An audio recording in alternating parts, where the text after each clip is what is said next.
दोस्तों, आज की कहानी है मम्मी जी आप बार बार जेठानी जी के बेटे को बीच में क्यों लाती हैं।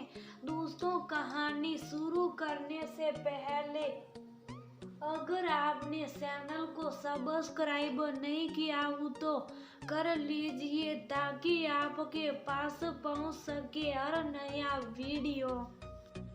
ना जाने मम्मी जी समझती क्यों नहीं है, कभी भी मुझे मेरे बेटे के लिए कुछ करने ही नहीं देती। अपने 1 महीने के बेटे को सुलाते सुलाते शालिनी सोचने लगी मुन्ना भी उसी के ऊपर लेटकर खेलते खेलते सो गया था। आज जब अपने बच्चे के साथ उसके मस्ती भरे पलों को जीने का वक्त आया था तो सासू माँ के व्यवहार ने उसका दिल बुझा दिया। सोते सोते मुन्ने का हाथ शालिनी के दिल पर हाथ रखा। बच्चे के हाथ के स्पर्श का एहसास था। शालिनी ने उसी समय फैसला ले लिया, बहुत हुआ, उसका भी बच्चा है, उसके भी अरमान है, मैं भी अपने बच्चे का अरमान पूरे करूंगी। आज तो मैं अपनी बात जरूर रखूंगी। शालिनी ने उठने की सोची तो देखा मुन्ना नींद में मुस्कुरा रहा है। बहुत सुकून को नींद सो रहा था।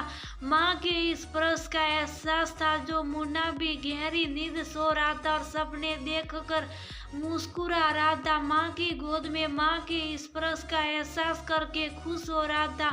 मुन्ने को देखकर शालिनी मुस्कुराई और फिर धीरे से उसे एक तरफ सुलाकर बाहर आ गई जहाँ उसके सास ससुर जेठ जेठानी और पति भी बैठे थे।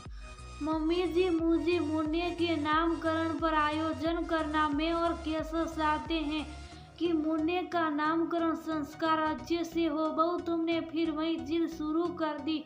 मैंने तुमसे कहा था ना कि कोई जरूरत नहीं कि बार बार घर में फंक्शन हो। जब बड़ी बहू का बेटा हुआ था तब हमने बड़ा फंक्शन किया ही था।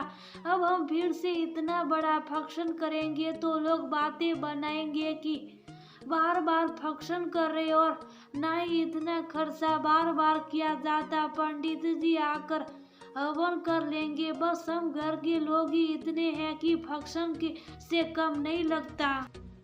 मम्मी जी, जब जेठानी जी के बेटे का फंक्शन हुआ उस समय मैं और मेरा मुन्ना यहाँ नहीं थे और जेठानी जी के बेटे के फंक्शन से मेरे बेटे के फंक्शन का क्या मतलब।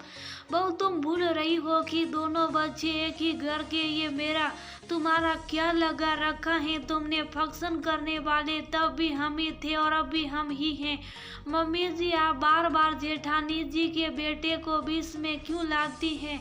भले ही दोनों आपके पोते हैं लेकिन हमारा तो यही बच्चा है ना, इसी ने हमें माता पिता बनाया है। अगर मैं इसके लिए कुछ नए कपड़े खिलौने लाने के लिए कहती हूँ तो आप कह देती हो कि आदित्य के कपड़े खिलौने रखे हैं वही ये भी पहन लेगा। मैं ये नहीं कहती कि अपने बड़े भाई के कपड़े पहनने से मेरे मुन्ने को कोई दिक्कत दे, लेकिन उसे नया पहनने का मेरा भी तो मन होगा ना।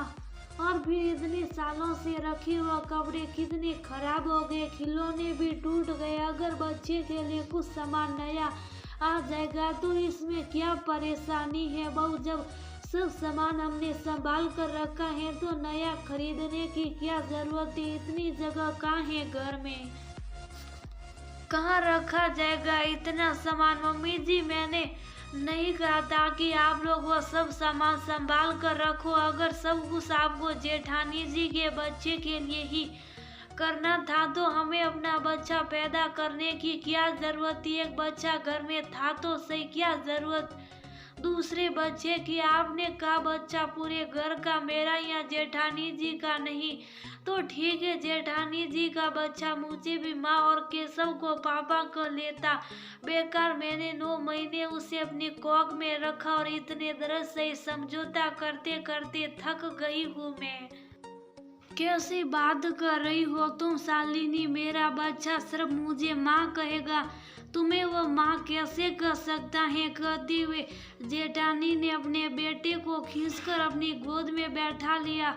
वैसे ही जेठानी जी, जैसे आपके बच्चे के नामकरण संस्कार में मेरे बच्चे का भी नामकरण हो गया। आपके बच्चे के कपड़े मेरे बच्चे के हो गए, वैसे ही वह मुझे भी माँ ही कहेगा। शालिनी की बात सुनकर सब चुप हो गए, किसी के पास बोलने को नहीं था। मम्मी शालिनी बिल्कुल सही कह रही, भैया भाभी का बेटा हुआ उस समय हम सब ने खूब शौक से और खुश होकर उसका नामकरण संस्कार किया।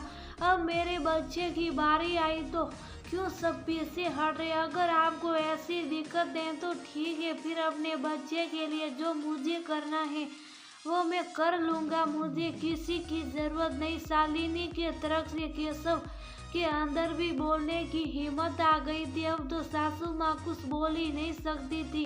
अब फंक्शन करने के लिए उनकी इजाज़त नहीं लेनी थी, केवल उन्हें बताना था कि नामकरण संस्कार कब होगा। शालिनी ने भी मुन्ने के कपड़ों में से पुराने कपड़े अलग कर दिए। बहुत दिन हो गए उसे पुराने कपड़े पहनते हुए।